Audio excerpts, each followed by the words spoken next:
ಎಲ್ಲರಿಗೂ ನಮಸ್ಕಾರಗಳು. ಪ್ರಗತಿಪಥ ಪಾಠಶಾಲೆ ಯೂಟ್ಯೂಬ್ ಚಾನಲ್ಗೆ ಎಲ್ಲರಿಗೂ ಸ್ವಾಗತ. ಈ ಒಂದು ವಿಡಿಯೋದಲ್ಲಿ ಸಿರಿ ಕನ್ನಡ ಪ್ರಥಮ ಭಾಷಾ ಕನ್ನಡ ಪಠ್ಯ ಪುಸ್ತಕದ ಭಾಗ 1 5ನೇ ತರಗತಿ ಈ ಒಂದು ವಿಷಯಕ್ಕೆ ಸಂಬಂಧಿಸಿದಂತೆ ಅಭ್ಯಾಸದ ಕೊನೆಯಲ್ಲಿ ಇರುವಂತಹ ಭಾಷಾಭ್ಯಾಸದ ಎಲ್ಲ ಪ್ರಶ್ನೋತ್ತರಗಳಿಗೂ ಉತ್ತರವನ್ನು ಬರೆದು ಈ ಒಂದು ವಿಡಿಯೋವನ್ನು ಮಾಡಿದ್ದೇನೆ. ಈ ವಿಡಿಯೋ ಶಿಕ್ಷಕರಿಗೆ, ವಿದ್ಯಾರ್ಥಿಯ ಪೋಷಕರಿಗೆ ಉಪಯುಕ್ತವಾಗುತ್ತದೆ. ಪರಿವಿಡಿ ಗದ್ಯ ಭಾಗ. ಒಟ್ಟಿಗೆ ಬಾಳುವ ಆನಂದ, ನದಿಯ ಅಳಲು, ನಮ್ಮ ಮಾತು ಕೇಳಿ, ಜೀವನದ ಮೌಲ್ಯ. ಪದ್ಯಭಾಗ. ಗಿಡ ಮರ, ಸ್ವಾತಂತ್ರ್ಯದ ಅಣತೆ. ವಚನಗಳು. ಕನ್ನಡ ಕನ್ನಡ ಬರಿ ನಮ್ಮ ಸಂಗಡ, ಕನ್ನಡ ಬರಿ ನಮ್ಮ ಸಂಗಡ. ಕನ್ನಡ ಕನ್ನಡ ಬರಿ ನಮ್ಮ ಸಂಗಡ. ಪೂರಕ ಪಾಠಗಳು. ಕಾಮನಬಿಲ್ಲು, ನಾನು ಮತ್ತು ಹುಂಚಿಮರ ಎನ್ನುವಂತಹ ವಿಷಯಗಳ ಕುರಿತು ಉತ್ತರಗಳನ್ನು ನೋಡೋಣ. ಗದ್ಯಭಾಗ ಪಾಠ 1 ಒಟ್ಟಿಗೆ ಬಾಳುವ ಆನಂದ. ಇದು ಒಂದು ಜನಪದ ಕತೆ. ಪದಗಳ ಅರ್ಥ. ಅಭ್ಯಾಸ. ಕೆಳಗಿನ ಪ್ರಶ್ನೆಗಳಿಗೆ ಉತ್ತರಿಸಿ. ಪ್ರಶ್ನೆ ಸಂಖ್ಯೆ 1. ಗುಂಡನೆಯ ಕಲ್ಲು ಎಲ್ಲಿತ್ತು? ಮರದ ಕೆಳಗೆ ಇತ್ತು. ಬೇವಿನ ಮರವನ್ನು ಜನ ಏನೆಂದು ಕರೆಯುತ್ತಿದ್ದರು? ಅಮ್ಮನ ಮರ ಎಂದು ಕರೆಯುತ್ತಿದ್ದರು. ಕಲ್ಲು ಕೋಪದಿಂದ ಏನು ಮಾಡಿತು? ಹುರುಳಿ ಸ್ವಲ್ಪ ದೂರ ಹೋಗಿ ನಿಂತಿತು. ಮರ ಕಡಿಯುವವರು ಏನೆಂದು ಹೇಳಿ ಹೊರಟು ಹೋದರು. ಇದು ಅಮ್ಮನ ಮರ, ಕಡಿಯುವುದು ಬೇಡ ಎಂದು ಹೇಳಿ ಹೊರಟು ಹೋದರು. ಕಲ್ಲು ಹೊಡೆಯುವವರು ಏನೆಂದು ಹೇಳಿ ಹೊರಟು ಹೋದರು? ಇದು ಅಮ್ಮನ ಕಲ್ಲು ಎಂದು ಹೊರಟು ಹೋದರು. ಕೆಳಗಿನ ಪ್ರಶ್ನೆಗಳಿಗೆ 2-3 ವಾಕ್ಯಗಳಲ್ಲಿ ಉತ್ತರಿಸಿ. ಇದು ಕೂಡ ಅಷ್ಟೇ. ಜಂಬದಿಂದ ಬೇವಿನ ಮರ ಅಮ್ಮನ ಕಲ್ಲಿಗೆ ಏನೆಂದು ಹೇಳಿತು? ಬೇವಿನ ಮರವು ತನ್ನಿಂದಲೇ ಆ ಕಲ್ಲಿಗೆ ಅಮ್ಮನ ಕಲ್ಲು ಎಂದು ಕರೆಯುವುದು. ನಾನು ಅಮ್ಮನ ಮರವಾಗಿರುವುದರಿಂದ ನಿನಗೆ ಜನ ಗೌರವಿಸುತ್ತಾರೆ ಎಂದು ಜಂಬದಿಂದ ಬೇವಿನ ಮರ ಕಲ್ಲಿಗೆ ಹೇಳಿತು. ಜಂಬದಿಂದ ಅಮ್ಮನ ಕಲ್ಲು ಬೇವಿನ ಮರಕ್ಕೆ ಏನೆಂದು ಹೇಳಿತು? ನಾನು ಅಮ್ಮನ ಕಲ್ಲು, ನನ್ನ ಪಕ್ಕದಲ್ಲಿ ನೀನು ಇರುವುದರಿಂದ ನಿನ್ನನ್ನು ಅಮ್ಮನ ಮರ ಎಂದು ಕರೆಯುತ್ತಾರೆ ಎಂದು ಜಂಬದಿಂದ ಹೇಳಿತು. ಬೇರೆ ಬೇರೆಯಾಗಿದ್ದ ಬೇವಿನ ಮರ ಮತ್ತು ಕಲ್ಲನ್ನು ನೋಡಿ ರೈತನು ತನ್ನ ಮಕ್ಕಳಿಗೆ ಏನು ಹೇಳಿದನು? ನಾಳೆ ಮರವನ್ನು ಕಡಿಸಿ, ನೇಗಿಲು ಚಕ್ರ ಮಾಡಿಸಿ, ಕಲ್ಲನ್ನು ಕಲ್ಲು ಹೊಡೆಯುವವರಿಂದ ಹೊಡೆಸಿದರೆ ನೇಗಿಲನ್ನು ಕಟ್ಟಿ ಹೂಳಲು ಬರುತ್ತದೆ ಎಂದು ಮಕ್ಕಳಿಗೆ ಹೇಳಿದನು. ಬೇವಿನ ಮರ ಮತ್ತು ಅಮ್ಮನ ಕಲ್ಲು ಮತ್ತೆ ಹೇಗೆ ಸ್ನೇಹಿತರಾದವು? ರೈತನ ಮಾತನ್ನು ಕೇಳಿ ಮರ ಕಲ್ಲು ನಡುಗಿದವು. ನಾವಿಬ್ಬರು ಒಬ್ಬರಿಂದ ಒಬ್ಬರು ದೂರವಾಗಿದ್ದರೆ ಜನರು ನಮ್ಮಿಬ್ಬರನ್ನು ನಾಶ ಮಾಡುತ್ತಾರೆ ಎಂದು ಮತ್ತೆ ಸ್ನೇಹಿತರಾದವು. 2-3 ವಾಕ್ಯಗಳಲ್ಲಿ ಸರಳವಾಗಿ ದುಂಡಾಗಿ ಉತ್ತರವನ್ನು ಬರಿಬೇಕು. ಖಾಲಿ ಬಿಟ್ಟ ಸ್ಥಳಗಳನ್ನು ಸೂಕ್ತ ಪದಗಳಿಂದ ತುಂಬಿರಿ. ಬೇವಿನ ಮರವನ್ನು ಜನ ಡ್ಯಾಶ್ ಎಂದು ಕರೆಯುತ್ತಿದ್ದರು. ಅಮ್ಮನ ಮರ ಎಂದು ಕರೆಯುತ್ತಿದ್ದರು. ನಾವಿಬ್ಬರು ಒಬ್ಬರಿಂದ ಒಬ್ಬರು ದೂರವಾದರೆ ಜನರು ನಮ್ಮಿಬ್ಬರನ್ನು ನಾಶ ಮಾಡುತ್ತಾರೆ. ಇದು ಅಮ್ಮನ ಮರ, ಕಡಿಯುವುದು ಬೇಡ ಎಂದು ಹೊರಟು ಹೋದರು. ಕಲ್ಲು ಒಡೆಯುವವರು ಬಂದು ಇದು ಅಮ್ಮನ ಕಲ್ಲು, ಒಡೆಯುವುದು ಬೇಡ ಎಂದು ಅವರು ಹೊರಟು ಹೋದರು. ಎಲ್ಲರೂ ಒಟ್ಟಾಗಿ ಬಾಳಿದರೆ ಎಲ್ಲರೂ ಸುಖವಾಗಿ ಇರಬಹುದು. ವ್ಯಾಕರಣದ ಮಾಹಿತಿ ಕೂಡ ನೋಡಬಹುದು. ಭಾಷಾಭ್ಯಾಸ. ಪರೀಕ್ಷೆಯ ಹಿತದೃಷ್ಟಿಯಿಂದ ಭಾಷಾಭ್ಯಾಸದಲ್ಲಿ ಬರುವಂತಹ ಕನ್ನಡ ವರ್ಣಮಾಲೆಗಳಲ್ಲಿ ಇರುವಂತಹ ಪ್ರಶ್ನೆಗಳನ್ನು ಆಯ್ದು ಪರೀಕ್ಷೆಯಲ್ಲಿ ಕೊಡಬಹುದು ಸ್ಪರ್ಧಾತ್ಮಕ ಪರೀಕ್ಷೆಗಳಲ್ಲಿ. ಹಾಗಾಗಿ ಯಾವುದೇ ವಿಷಯವನ್ನು ಕೂಡ ನಾವು ಆಲಸ್ಯ ಮಾಡಬಾರ್ದು. ಬಿಟ್ಟ ಸ್ಥಳಗಳನ್ನು ಭರ್ತಿ ಮಾಡಿರಿ. ಕನ್ನಡ ವರ್ಣಮಾಲೆ, ಅದರಲ್ಲಿ ಸ್ವರಾಕ್ಷರಗಳ ಸಂಖ್ಯೆ 13, ವ್ಯಂಜನಗಳ ಸಂಖ್ಯೆ 34, ಯೋಗವಾಹಗಳ ಸಂಖ್ಯೆ 2. ರಸ್ವ ಸ್ವರಾಕ್ಷರಗಳು ಅಂತಂದ್ರೆ ಒಂದು ಮಾತ್ರಕದಲ್ಲಿ ಉಚ್ಚರಿಸುವಂತಹ ಅಕ್ಷರಗಳನ್ನ ರಸ್ವ ಸ್ವರಾಕ್ಷರಗಳು ಅಂತ ಕರೀತಾರೆ. ಅವುಗಳು 6: ಅ, ಇ, ಉ, ರು, ಎ, ಓ. ದೀರ್ಘ ಸ್ವರಾಕ್ಷರಗಳು ಅಂದ್ರೆ 2 ಮಾತ್ರಕದಲ್ಲಿ ಉಚ್ಚರಿಸುವಂತಹ ಅಕ್ಷರಗಳು, ಅವುಗಳು 7: ಅ, ಇ, ಉ, ಎ, ಓ, ಔ, ಐ. ವ್ಯಂಜನಾಕ್ಷರಗಳ ಕೋಷ್ಟಕ ಪೂರ್ಣಗೊಳಿಸಿರಿ. ಅಂದ್ರೆ ಇಲ್ಲಿ ಅಲ್ಪಪ್ರಾಣ, ಮಹಾಪ್ರಾಣ, ಅಲ್ಪಪ್ರಾಣ, ಮಹಾಪ್ರಾಣ, ಅನುನಾಸಿಕ. ಖ, ಖ, ಘ, ಘ, ಜ್ಞ. ಅದೇ ರೀತಿಯಾಗಿ ವ್ಯಂಜನಾಕ್ಷರಗಳ ಕೋಷ್ಟಕವನ್ನ ಪೂರ್ಣಗೊಳಿಸಬೇಕು. ಅವರ್ಗೆ ವ್ಯಂಜನಾಕ್ಷರಗಳ ಕೋಷ್ಟಕ ಯ, ರ, ಲ, ವ, ಶ, ಸ, ಹ, ಳ.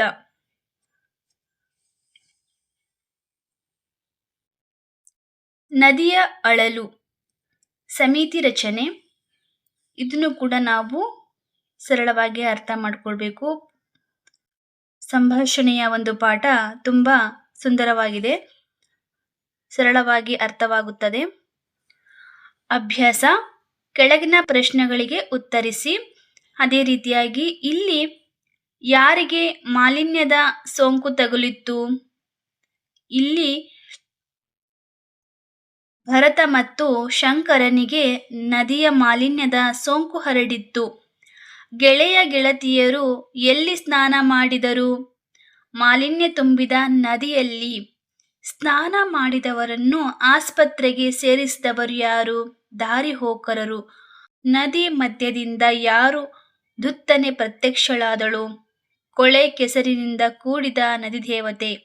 ಮಕ್ಕಳು ಯಾರ ಸಹಕಾರದೊಂದಿಗೆ ನದಿ ಸ್ವಚ್ಛತೆಯ ಜವಾಬ್ದಾರಿಯನ್ನು ವಹಿಸಿಕೊಂಡರು? ತಮ್ಮ ಹೆತ್ತವರು ಹಾಗೂ ಊರವರ ಸಹಾಯದಿಂದ ಜವಾಬ್ದಾರಿಯನ್ನ ವಹಿಸಿಕೊಂಡರು. ಕೆಳಗಿನ ಪ್ರಶ್ನೆಗಳಿಗೆ 2-3 ವಾಕ್ಯಗಳಲ್ಲಿ ಉತ್ತರಿಸಿ. ಮಕ್ಕಳು ಏಕೆ ನದಿಯಲ್ಲಿ ಸ್ನಾನ ಮಾಡಿದರು? ಭಾನುವಾರ ಶಾಲೆಗೆ ರಜೆ ಇರುವುದರಿಂದ ಮಕ್ಕಳು ಬೆಳಿಗ್ಗೆ ಮತ್ತು ಮಧ್ಯಾಹ್ನದವರೆಗೂ ಆಟವಾಡಿ ಆನಂತರ ಶೆಕೆಯನ್ನು ತಾಳಲಾರದೆ ಊರಿನ ಪಕ್ಕದ ನದಿಯಲ್ಲಿ ಸ್ನಾನ ಮಾಡಿದರು. ಸ್ನಾನದ ಬಳಿಕ ಮಕ್ಕಳ ಸ್ಥಿತಿ ಹೇಗಿತ್ತು? ಪರಿಣಾಮವಾಗಿ ಮೈ ಮೇಲೆಲ್ಲ ದಪ್ಪ ದಪ್ಪ ಗುಳ್ಳೆಗಳು ಎದ್ದು ವಿಪರೀತ ತುರಿಕೆ ಪ್ರಾರಂಭವಾಯಿತು.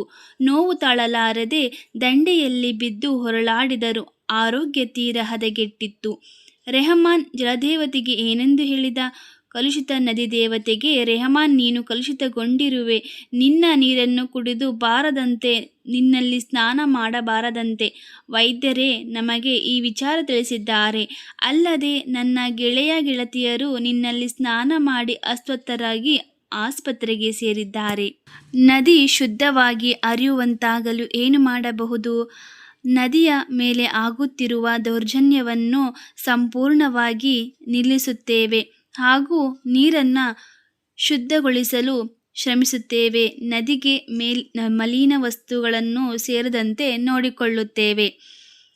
ಜಲದೇವತೆ ನನಗಾಗಿ ನೀವೇನು ಮಾಡಬಲ್ಲಿರಿ ಎಂದು ನಿಮ್ಮ ಬಳಿ ಕೇಳಿದರೆ ನಿಮ್ಮ ಉತ್ತರವೇನು?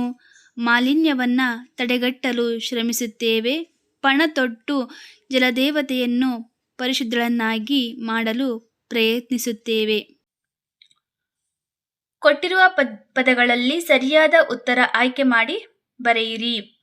ಮಕ್ಕಳ ಮೈಮೇಲೆಲ್ಲ ದಪ್ಪ ದಪ್ಪ ಗುಳ್ಳೆಗಳು ಎದ್ದು ಡ್ಯಾಶ್ ಆರಂಭವಾಯಿತು. ಇಲ್ಲಿ ಕೊಟ್ಟಿರುವಂತಹ 4 ಆಯ್ಕೆಗಳಲ್ಲಿ ಯಾವುದು ಸರಿ ಉತ್ತರ? ತುರಿಕೆ. ಮಕ್ಕಳು ಬೆಳಗ್ಗೆ ಡ್ಯಾಶ್ ಹೋಗಿದ್ದರು. ಮಕ್ಕಳು ಬೆಳಗ್ಗೆ ಆಟವಾಡಲು ಹೋಗಿದ್ದರು. ಅದೇ ರೀತಿಯಾಗಿ ಉತ್ತರವನ್ನ ಬರಿಬೇಕು. ಭಾಷಾಭ್ಯಾಸ: ಸಂಯುಕ್ತಾಕ್ಷರಗಳು ಎಂದರೆ ಏನು? 2ಕ್ಕಿಂತ ಹೆಚ್ಚು ವ್ಯಂಜನಗಳಿಗೆ ಒಂದು ಸ್ವರ ಸೇರಿ ಆಗುವಂತಹ ಅಕ್ಷರಗಳೇ ಸಂಯುಕ್ತಾಕ್ಷರಗಳು ಎಂದು ಕರೀತಾರೆ. ಕೆಳಗೆ ಕೊಟ್ಟಿರೋ ಸಂಯುಕ್ತಾಕ್ಷರಗಳನ್ನ ಸಜಾತಿ ಉಜಾತಿ ಸಂಯುಕ್ತಾಕ್ಷರಗಳನ್ನಾಗಿ ವಿಂಗಡಿಸಿ ಬರೆಯಿರಿ.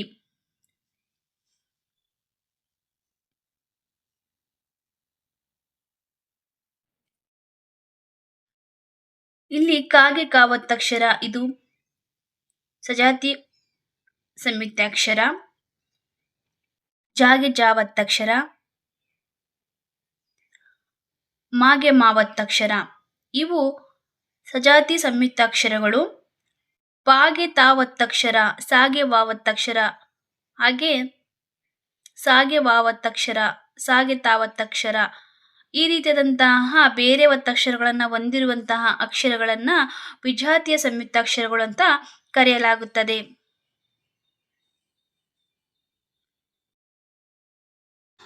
ನದಿಗಳ ಮಾಲಿನ್ಯವನ್ನು ತಡೆಗಟ್ಟುವ ಅಂಶಗಳನ್ನು ಪಟ್ಟಿ ಮಾಡಿ ಬರೆಯಿರಿ.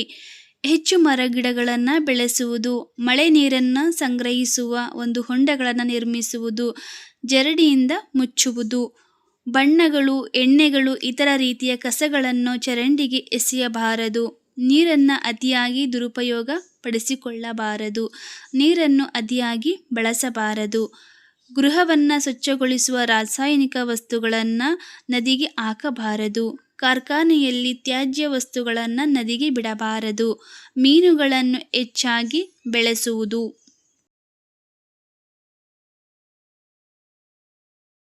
ಮಾತು ನಮ್ಮ ಮಾತು ಕೇಳಿ ಸಮಿತಿ ರಚನೆ.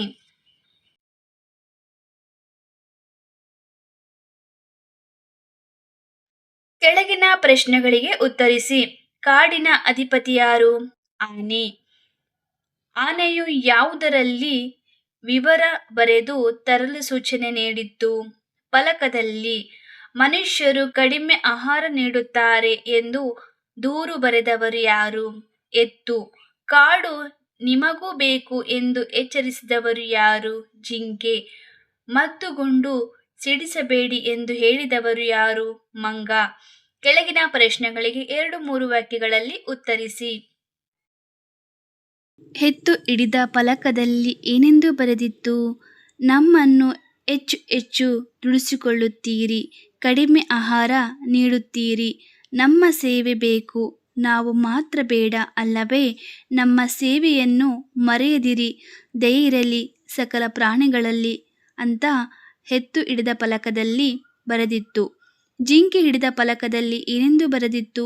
ನಮ್ಮ ಬದುಕಿನ ಆಧಾರ ತಾಣ ಕಾಡು, ಅದನ್ನು ನಾಶ ಮಾಡುತ್ತಿದ್ದೀರಿ, ನಮಗೆ ತಿನ್ನಲು ಹುಲ್ಲಿಲ್ಲ, ಮಲಗಲು ಮರದ ನೆರಳಿಲ್ಲ, ಕಾಡು ನಿಮಗೂ ಬೇಕು ನಮಗೂ ಬೇಕು, ನಮ್ಮನ್ನು ಉಳಿಸಿರಿ ನೀವು ಉಳಿಯಿರಿ ಅಂತ ಜಿಂಕೆ ಹಿಡಿದ ಫಲಕದಲ್ಲಿ ಬರೆದಿತ್ತು. ನಾಯಿ ಹಿಡಿದ ಫಲಕದಲ್ಲಿ ಏನೆಂದು ಬರೆದಿತ್ತು? ನಾವು ನಡೆದಾಡಬೇಕು, ಓಡಾಡಬೇಕು, ನಮಗೂ ದಾರಿ ಬಿಡಿ, ಹಾದಿ ಬೀದಿಗಳಲ್ಲಿ ನೀವು ಮತ್ತು ನಿಮ್ಮ ವಾಹನಗಳೇ ತುಂಬಿವೆ, ಮೈ ಮೇಲೆ ಎಚ್ಚರವಿಲ್ಲದಂತೆ ಸಾಗುತ್ತೀರಿ, ಇತರರಿಗೂ ತೊಂದರೆ ಕೊಡುತ್ತೀರಿ, ಸರಿಯಾಗಿ ಚಲಿಸಲು ಬಿಡಿ. ಏಕವಚನ ಬಹುವಚನ. ಮನೆ ಮನೆಗಳು, ಪುಸ್ತಕ ಪುಸ್ತಕಗಳು, ಪೆನ್ನು ಪೆನ್ನುಗಳು, ಮನೆ ಮನೆಗಳು, ಮಗು ಮಕ್ಕಳು ಅಂತ ಏಕವಚನ ಬಹುವಚನ ರೂಪದಲ್ಲಿ ಬರೆಯಲಾಗಿದೆ. ಬಿಟ್ಟ ಸ್ಥಳಗಳನ್ನು ಸರಿಯಾದ ಪದಗಳಿಂದ ಭರ್ತಿ ಮಾಡಿರಿ. ಆನೆಯು ಎಲ್ಲ ಪ್ರಾಣಿಗಳಿಂದಲೂ ಡ್ಯಾಶ್ ಅನ್ನ ಗಳಿಸಿತ್ತು, ಮೆಚ್ಚುಗೆಯನ್ನ. ಪ್ರಾಣಿಗಳು ಈ ದಿನದ ಸಭೆಗೆ ಸಿದ್ಧವಾಗಿ ಬಂದಿದ್ದವು. ಎಲ್ಲರ ಕುರಿತಾಗಿಯೂ ಈ ರೀತಿಯ ಆಕ್ರೋಶ ಸಲ್ಲದು. ಇದೇ ರೀತಿಯಾಗಿ ಬಿಟ್ಟ ಸ್ಥಳಗಳಿಗೆ ಉತ್ತರವನ್ನ ಬರಿಬೇಕು. ವಚನವನ್ನ ಬದಲಾಯಿಸಿ ಬರೆಯುವಂತಹದ್ದು. ಎತ್ತು ಎತ್ತುಗಳು ಅಂದ್ರೆ ಇದು ಏಕವಚನ, ಇದು ಬಹುವಚನ ರೂಪದಲ್ಲಿ ಉತ್ತರವನ್ನ ಬರಿಬೇಕು.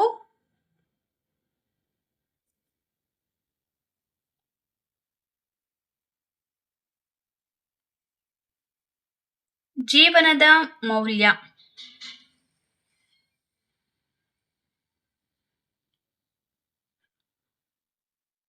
ಅಭ್ಯಾಸದ ಪ್ರಶ್ನೆಗಳಿಗೆ ಸರಳವಾಗಿ ಒಂದು ವಾಕ್ಯದಲ್ಲಿ ಉತ್ತರವನ್ನ ಬರಿಬೇಕು.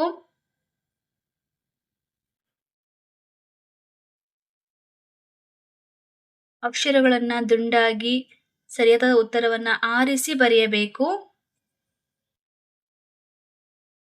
ಮಗುವಿಗೆ ಉಸಿರಾಡುವಂತೆ ಸಹಕರಿಸುವಾಗ ಮಾರ್ಲಿ ತನ್ನ ಮನಸ್ಸಿನಲ್ಲಿ ಬಂದ ಆಲೋಚನೆಗಳೇನು?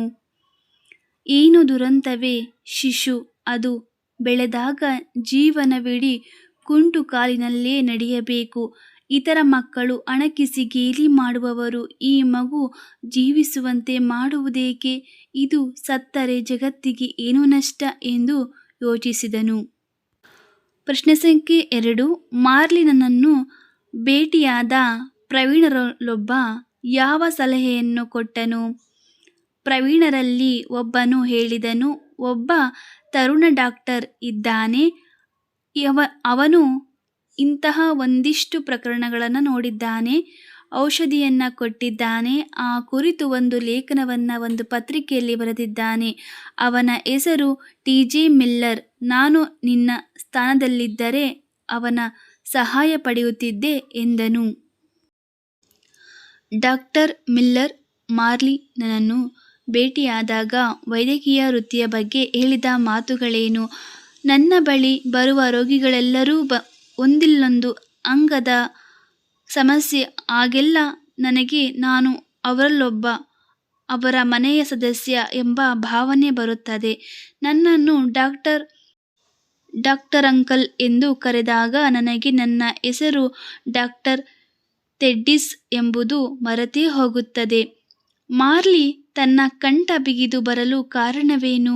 ತಾನು ತರುಣ ವಿದ್ಯಾರ್ಥಿನಿಯಾಗಿದ್ದಾಗ ಈ ಒಂದು ಮಗು ಇಲ್ಲವಾದರೆ ಜಗತ್ತಿಗೆ ಏನು ನಷ್ಟ ಎಂದು ತನ್ನೊಳಗೆ ಅಂದುಕೊಂಡಿದ್ದನು. ಜ್ಞಾಪಿಸಿಕೊಂಡನು, ಆ ದಿನಗಳಲ್ಲಿ ಅವನು ಎಷ್ಟೊಂದು ಕುರುಡನಾಗಿದ್ದನು ಎಂದು ಯೋಚನೆ ಮಾಡುತ್ತಿದ್ದನು. ಪ್ರಶ್ನೆಗಳು ಅಂದರೆ 2-3 ವಾಕ್ಯಗಳಲ್ಲಿ ಉತ್ತರವನ್ನು ಬರಿಬೇಕು.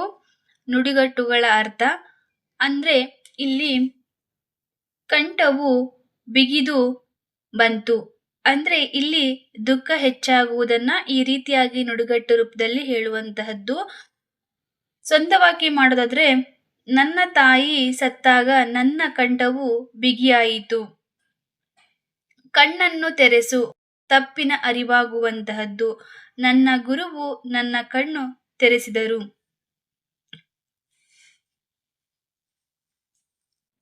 ಬಿಟ್ಟ ಸ್ಥಳಗಳನ್ನ ಭರ್ತಿ ಮಾಡಿ ಬರೆಯುವಂತಹದ್ದು. ಇತರರ ಮಕ್ಕಳು ಡ್ಯಾಶ್ ಗೇಲಿ ಮಾಡುವವರು, ಅಣಕಿಸಿ. ಇದೇ ರೀತಿಯಾಗಿ ಬಿಟ್ಟ ಸ್ಥಳಗಳಿಗೆ ಉತ್ತರವನ್ನ ಬರಿಬೇಕು.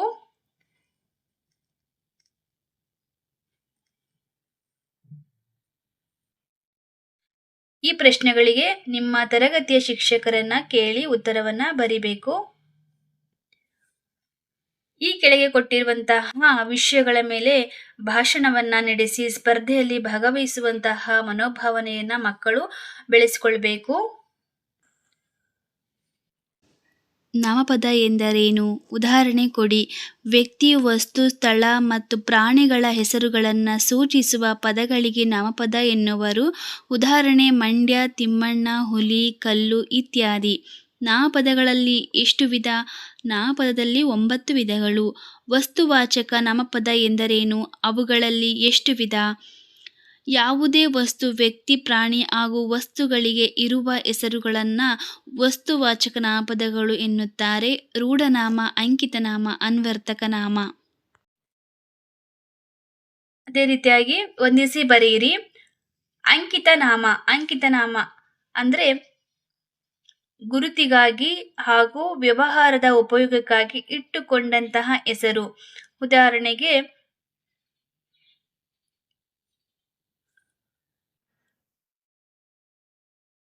ರೂಪ, ಹಿಮಾಲಯ, ಕಾವೇರಿ,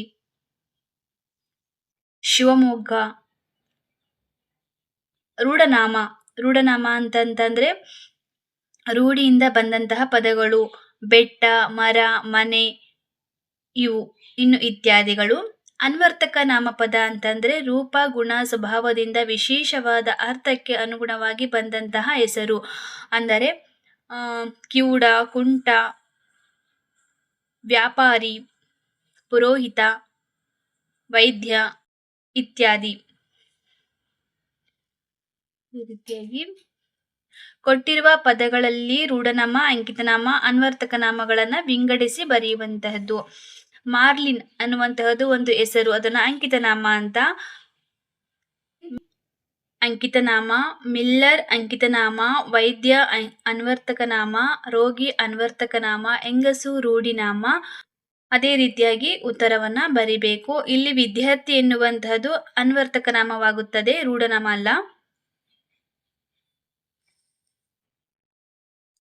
ಗಿಡ ಮರ ಪದ್ಯಭಾಗ ಸತ್ಯಾನಂದ ಪಾತ್ರೋಟ ಕವಿಗಳು ಬರೆದಿರುವಂತಹದ್ದು. ಒಂದು ವಾಕ್ಯದಲ್ಲಿ ಉತ್ತರವನ್ನ ಉತ್ತರಿಸುವಂತಹದ್ದು. ಯಾರೇ ಏನೇ ಮಾಡಿದರೂ ಗಿಡ ಮರ ಏನು ಮಾಡುತ್ತದೆ? ಎಲ್ಲದಕ್ಕೂ ದಿವ್ಯ ಮೌನವಾಗಿರುತ್ತದೆ. ಕಡಲು ಕುಕ್ಕುವ ಚೇತನ ಎಲ್ಲಿ ಕಾಣಬರುತ್ತದೆ? ರೆಂಬೆ ಕೊಂಬೆ ಚಿಗುರಿನಲ್ಲಿ. ಅದು ಇದು ಎಣಿಸದಿರುವುದು ಯಾವುದು? ಗಿಡ ಮರ.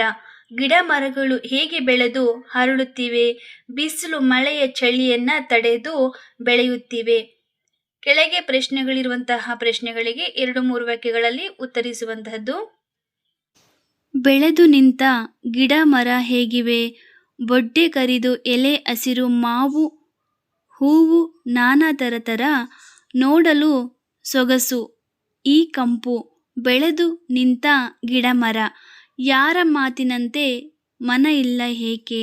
ಮನುಷ್ಯನಲ್ಲಿ ಮಾತುಂಟು ಮಾತಿನಂತೆ ಇಲ್ಲ ಮನ.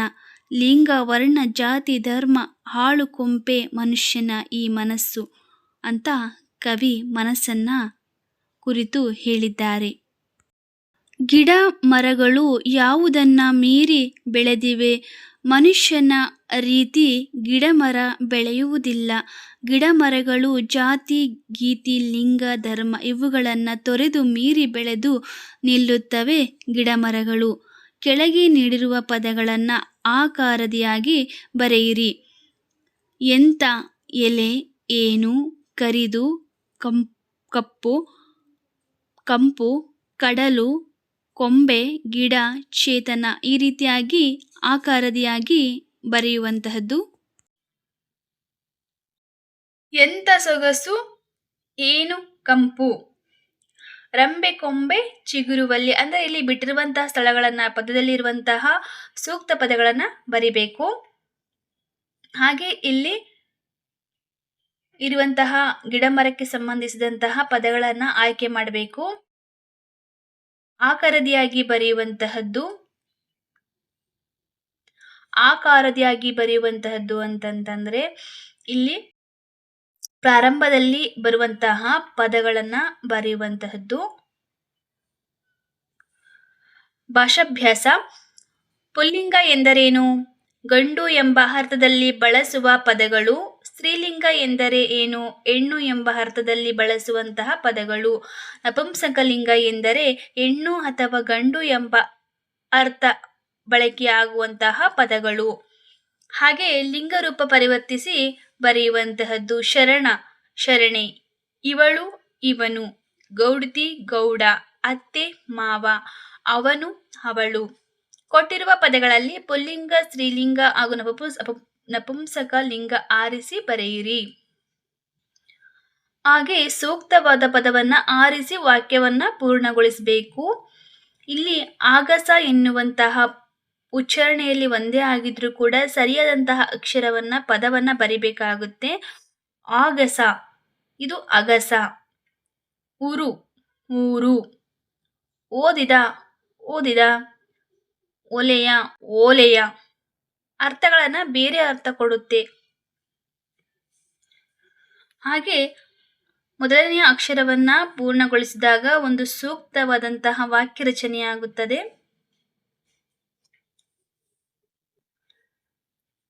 ಸ್ವಾತಂತ್ರ್ಯದ ಹಣತೆ.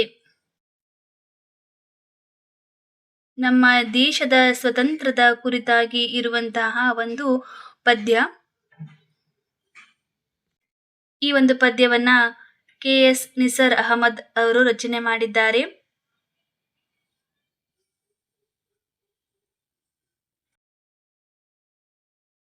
ನಿತ್ಯೋತ್ಸವ ಎನ್ನುವಂತಹ ಹಾಡನ್ನ ನಾವು ಎಲ್ಲರೂ ಕೇಳೇ ಇರ್ತೀವಿ. ಆ ಒಂದು ಹಾಡಿನ ರಚನೆಕಾರರಾಗಿರ್ತಾರೆ. ಹಾಗೆ ಕೆಳಗಿನ ಪ್ರಶ್ನೆಗಳಿಗೆ ಉತ್ತರಿಸಿ. ಸದಾ ಉರಿಯುತ್ತಿರಬೇಕಾದುದು ಯಾವುದು? ಸ್ವಾತಂತ್ರ್ಯದ ಹಣತೆ. ಧೀರಶಕ್ತಿ ಉಳ್ಳವರು ಏನು ಮಾಡಬಲ್ಲರು? ಹುಲಿಯ ಬಾಯಿ ಮೇವನ್ನ ಕಸಿದು ಕೊಳ್ಳುತ್ತಾರೆ. ಮೊಳಕೆ ಉಂಟಾದುದು ಹೇಗೆ? ವ್ಯಕ್ತಿ ಬೆವರ ಹೀರಿ ಮೊಳಕೆ ಮರವಾಗಿದೆ. ನಮ್ಮ ಗಮನ ಯಾವುದರ ಕಡೆಗೆ ಸಲ್ಲಬೇಕು? ಸಾಧನೆಯೆಡೆಗೆ. ಪದ್ಯವನ್ನ ಪೂರ್ಣಗೊಳಿಸಬೇಕು, ಹಾಗೆ ಕಂಠಪಾಠವನ್ನ ಮಾಡಬೇಕು. ಇದರಿಂದ ಪರೀಕ್ಷೆಯಲ್ಲಿ ಹೆಚ್ಚಿನ ಅಂಕವನ್ನ ಗಳಿಸಬಹುದು. ಭಾಷಾಭ್ಯಾಸ. ಗುಣ ವಿಶೇಷಣ ಎಂದರೇನು? ಉದಾಹರಣೆಯೊಂದಿಗೆ ವಿವರಿಸಿ. ನಾಮಪದದ ಒಂದು ವಿಶೇಷಣ ಗುಣವನ್ನ ತಿಳಿಸುವಂತಹ ಪದವೇ. ಅಂದ್ರೆ ಒಂದು ನಾಮ ಇದೆ ಅಂದ್ರೆ, ಒಂದು ನಾಮಪದ ಇದೆ ಅಂತಂದ್ರೆ ಆ ಒಂದು ಪದದಲ್ಲಿರುವಂತಹ ವಿಶೇಷತೆಯನ್ನ ನಾವು ಗುಣ ವಿಶೇಷಣ ಅಂತ ಕರಿತೇವೆ. ಕೊಟ್ಟಿರುವಂತಹ ಗುಣ ವಿಶೇಷಣವನ್ನ ವಾಕ್ಯದಲ್ಲಿ ಗುರುತಿಸುವಂತಹದ್ದು. ಲಾರಿಯು ತುಂಬಾ ಲಗೇಜನ್ನು ಹೊರಬಲ್ಲದು. ಅಂದ್ರೆ ಇಲ್ಲಿ ತುಂಬಾ ಎನ್ನುವಂತಹದ್ದು ಗುಣ ವಿಶೇಷಣತೆಯನ್ನು ಹೊಂದಿದೆ. ಅದೇ ರೀತಿಯಾಗಿ ವಿಶೇಷ ಅತಿಥಿಗಳು ಅಂದ್ರೆ ಇಲ್ಲಿ ವಿಶೇಷ ಎನ್ನುವಂತಹದ್ದು ಆ ಒಂದು ಸನ್ನಿವೇಶದ ಒಂದು ವಿಶೇಷತೆಯಾಗಿರುತ್ತೆ. ಹಾಗೆ ವಿಮಾನ ನಿಲ್ದಾಣ ತುಂಬಾ ಸುಂದರವಾಗಿದೆ. ಯಾವ ರೀತಿಯಾಗಿದೆ? ಸುಂದರವಾಗಿದೆ ಎನ್ನುವಂತಹದ್ದು ಒಂದು ವಿಶೇಷತೆಯಾಗಿದೆ. ವಚನಗಳು. ಬಸವಣ್ಣ, ಅಂಬಿಗರ ಚೌಡಯ್ಯ, ಅಕ್ಕ ಮಹಾದೇವಿ, ಆಯ್ದಕ್ಕಿ ಲಕ್ಕಮ್ಮ ಇವರ ವಚನಗಳು. ಬೆಟ್ಟದ ಮೇಲೊಂದು ಮನೆಯ ಮಾಡಿ, ಮೃಗಗಳಿಗೆ ಅಂಜಿದೊಡೆಯಂತಯ್ಯ. ಸಮುದ್ರದ ತಡಿಯಲೊಂದು ಮನೆಯ ಮಾಡಿ, ನೊರೆದೊರೆಗಳಿಗಂಜಿದೊಡೆಯಂತಯ್ಯ. ಸಂತೆಯೊಳಗೊಂದು ಮನೆಯ ಮಾಡಿ, ಶಬ್ದಕ್ಕೆ ನಾಚಿದೊಡೆಯಂತಯ್ಯ. ಚನ್ನ ಮಲ್ಲಿಕಾರ್ಜುನ ದೇವ ಕೇಳಯ್ಯ. ಲೋಕದೊಳಗೆ ಹುಟ್ಟಿದ ಬಳಿಕ ಸ್ತುತಿ ನಿಂದನೆಗಳು ಬಂದಡೆ, ಮನದಲ್ಲಿ ಕೋಪವ ತಾಳದೆ ಸಮಾಧಾನಿಯಾಗಿರಬೇಕು. ಇದು ಅಕ್ಕ ಮಹಾದೇವಿಯವರ ವಚನ. ಎಷ್ಟು ಅರ್ಥಗರ್ಭಿತವಾಗಿದೆ ಅಂತಂದ್ರೆ ಅದನ್ನ ನಾವು ಕೇಳ್ತಿರುವಾಗಲೇ ನಾವು ನಮ್ಮ ಜೀವನದಲ್ಲಿ ಹಲವಾರು ಬದಲಾವಣೆಗಳನ್ನ ಮಾಡಿಕೊಳ್ಬಹುದು. ಸ್ಪರ್ಧಾರ್ಥಿಗಳಿಗೂ ಕೂಡ ಈ ಒಂದು ವಿಡಿಯೋದಲ್ಲಿ ಇರುವಂತಹ ಕವಿ ಪರಿಚಯಗಳಲ್ಲಿ ಪ್ರಶ್ನೆಗಳನ್ನ ಕೇಳಬಹುದು. ಹಾಗಾಗಿ ಪ್ರತಿಯೊಂದು ಅಂಕವೂ ಕೂಡ ಪ್ರಾಮುಖ್ಯತೆಯನ್ನು ವಹಿಸಿರೋದ್ರಿಂದ ನಾವು ಎಲ್ಲ ವಿಷಯಗಳ ಕಡೆ ಗಮನ ಹರಿಸಬೇಕಾಗುತ್ತೆ. ಪದಗಳ ಅರ್ಥ ಇವುಗಳು ಕೂಡ ಪರೀಕ್ಷೆಯಲ್ಲಿ ಬಹಳಷ್ಟು ಸಾರಿ ಕೇಳಿದ್ದಾರೆ. ಹಾಗೆ ಕೆಳಗಿನ ಪ್ರಶ್ನೆಗಳಿಗೆ ಉತ್ತರಿಸಿ. ಯಾರನ್ನು ಅಳಿಯಬಾರದು? ಇದರ ಅಳಿಯಲು ಬೇಡ. ಬಡತನಕ್ಕೆ ಯಾವ ಚಿಂತೆ? ಉಬ್ಬುವ ಚಿಂತೆ. ಲೋಕದಲ್ಲಿ ಸ್ತುತಿ ನಿಂದನೆಗಳು ಬಂದರೆ ಹೇಗಿರಬೇಕು? ಮನದಲ್ಲಿ ಕೋಪವ ತಾಳದೆ ಸಮಾಧಾನಿಯಾಗಿರಬೇಕು. ಎಂತಹ ಭಕ್ತಿಯಿಂದ ದ್ರವ್ಯದ ಕೇಡಾಗುತ್ತದೆ? ಗರ್ವದಿಂದ ಮಾಡಿದ ಭಕ್ತಿ ಕೇಡಾಗುತ್ತದೆ. ಅಕ್ಕ ಮಹಾದೇವಿ ಅವರ ಅಂಕಿತ ಏನು? ಚೆನ್ನ ಮಲ್ಲಿಕಾರ್ಜುನ. ಪದ್ಯ ಭಾಗವನ್ನ ಪೂರ್ಣಗೊಳಿಸಿ ಕಂಠಪಾಠ ಮಾಡಬೇಕಾಗುತ್ತೆ. ಭಾಷಾಭ್ಯಾಸ. ಸಂಧಿ ಎಂದರೇನು? ಒಂದು ಉದಾಹರಣೆ ಕೊಡಿ. 2 ಅಕ್ಷರಗಳು ಯಾವ ಕಾಲ ವಿಳಂಬವೂ ಇಲ್ಲದೆ ಪರಸ್ಪರ ಸೇರುವುದಕ್ಕೆ ಸಂಧಿ ಎಂದು ಕರೆಯುತ್ತಾರೆ. ಉದಾಹರಣೆಗೆ ಅವನಂಗಡಿ. ಹಾಗೆ ಒಂದು ಅಕ್ಷರ ಹೋಗಿ ಅದರ ಸ್ಥಾನದಲ್ಲಿ ಬೇರೆಯೇ ಅಕ್ಷರ ಬರುವುದಕ್ಕೆ ಸಂಧಿ ಕಾರ್ಯ ಅಂತ ಕರೀತಾರೆ. ತೆನೆ ಪ್ಲಸ್ ಅನ್ನು. ಇದರಲ್ಲಿ ಪೂರ್ವಪದ ಉತ್ತರ ಪದ ಯಾವುದು ತಿಳಿಸಿರಿ. ಇದರಲ್ಲಿ ನಡೆದ ಸಂಧಿ ಕಾರ್ಯವನ್ನ ಬರೆಯಿರಿ. ತೆನೆ ಎನ್ನುವಂತಹದ್ದು ಉತ್ತರ ಪದ. ಅನ್ನು ಎನ್ನುವಂತಹದ್ದು ಉತ್ತರ ಪದ. ತೆನೆ ಎನ್ನುವಂತಹದ್ದು ಪೂರ್ವ ಪದ. ಪೂರ್ವ ಪದ, ಉತ್ತರ ಪದ. ಆಗ ತೆನೆಯನ್ನು ಎನ್ನುವಂತಹ ಅಕ್ಷರ ಆಗುತ್ತೆ. ಇಲ್ಲಿ ಯಕಾರಾಗಮ ಸಂಧಿ. ಇಲ್ಲಿ ಈ ಒಂದು ಎನ್ನುವಂತಹ ಅಕ್ಷರ ಆಗಮವಾಗಿರೋದ್ರಿಂದ ಇದನ್ನು ನಾವು ಯಕಾರಾಗಮ ಸಂಧಿ ಅಂತ ಕರೆಯಲಾಗುತ್ತದೆ, ಅಂದ್ರೆ ಆಗಮ ಸಂಧಿ. ಹಾಗೆ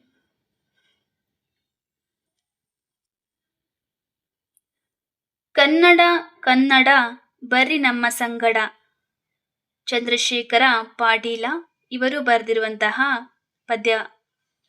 ಇದು ನಮ್ಮ ಕರ್ನಾಟಕ ರಾಜ್ಯದ ಒಂದು ಕನ್ನಡ ಭಾಷೆಯನ್ನ ಕುರಿತಾದಂತಹ ಒಂದು ಪದ್ಯವಾಗಿದೆ.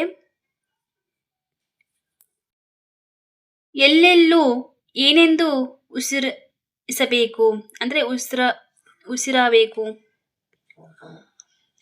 ಎಲ್ಲೆಲ್ಲೂ ಏನೆಂದು ಉಸಿರಿರಬೇಕು, ನಮ್ಮ ನುಡಿ ಕನ್ನಡ ಸಿರಿ ನಾಡು ಕಟ್ಟಲಿಕ್ಕೆ. ಕೈ ತುಂಬ ಏನು ಬೇಕು, ಕೆಲಸ ಬೇಕು, ನೇಸರ ಏನನ್ನು ಬಿತ್ತಬೇಕು, ಭೂಮಿ ತುಂಬ ನೇಸರ ತನ್ನ ಬೆಳಕನ್ನ ಬಿತ್ತಬೇಕು. ಎದೆಯ ತುಂಬ ಯಾವುದು ತುಳುಕಬೇಕು, ಪ್ರೀತಿಯ ಬೆಳದಿಂಗಳು ತುಳುಕಬೇಕು. ಹಾಗೆ ಪದ್ಯಭಾಗವನ್ನ ಪೂರ್ಣಗೊಳಿಸಿ ಕಂಠಪಾಠ ಮಾಡುವಂತಹದ್ದು. ಪದಗಳನ್ನ ಕೂಡಿಸಿ ಬರೆಯಿರಿ. ಮೇಲೆ ಪ್ಲಸ್ ಮೇಲಿಟ್ಟುಕೊಂಡು, ಶುಭ್ರ ಪ್ಲಸ್ ಆಯಿತು ಶುಭ್ರವಾಯಿತು, ಬಂಡೆ ಪ್ಲಸ್ ಅನ್ನು ಬಂಡೆಯನ್ನು,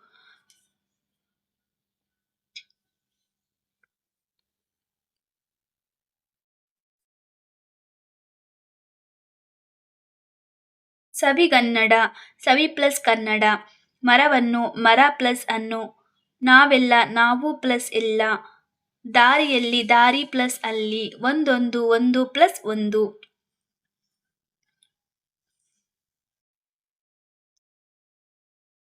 ಹಾಗೆ ಇಲ್ಲಿ ಇದು ಆದೇಶ ಸಂಧಿ, ಇದು ವಕಾರಾಗಮ ಸಂಧಿ, ಇದು ವಕಾರಾಗಮ ಸಂಧಿ, ಇದು ಯಕಾರಾಗಮ ಸಂಧಿ, ಇದು ಲೋಪಸಂಧಿ. ಕಾಮನಬಿಲ್ಲು ಪೂರಕ ಪಾಠ.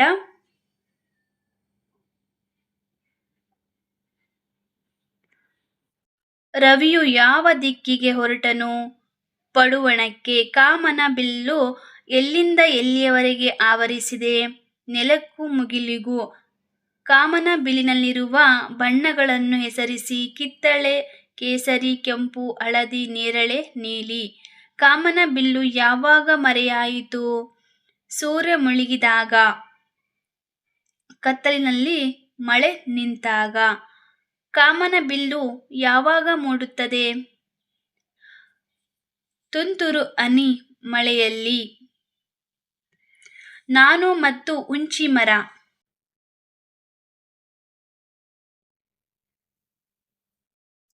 ಹುಂಚಿ ಹೂವು ತಿನ್ನುವುದರಿಂದ ಹಲ್ಲುಗಳು ಏನಾಗುತ್ತವೆ, ಜುಮ್ಮೆನ್ನುತ್ತವೆ. ಡೋರೆ ಹುಣಸೆ ಎಂದರೇನು, ಕಾಯಿ ಹುಣಸೆ ಅಲ್ಲ, ಇತ್ತ ಹಣ್ಣು ಹುಣಸೆ ಅಲ್ಲ. ಹುಂಚೆ ಮರದ ಟೊಂಗೆಗಳನ್ನು ಹಿಡಿದು ಹುಡುಗಿಯರು ಏನು ಮಾಡುತ್ತಿದ್ದರು, ಜೋಕಾಲಿ. ಹುಂಚಿ ಮರದ ಬಳಿಯಲ್ಲಿ ಹಬ್ಬದ ವಾತಾವರಣವಿರಲು ಯಾರು ಕಾರಣವಾದರು, ಡೋರೆ ಹುಣಸೆ. ಮೂಢನಂಬಿಕೆಗೆ ಯಾವುದು ಬಲಿಯಾಗಿತ್ತು, ಹುಣಸೆ ಮರ.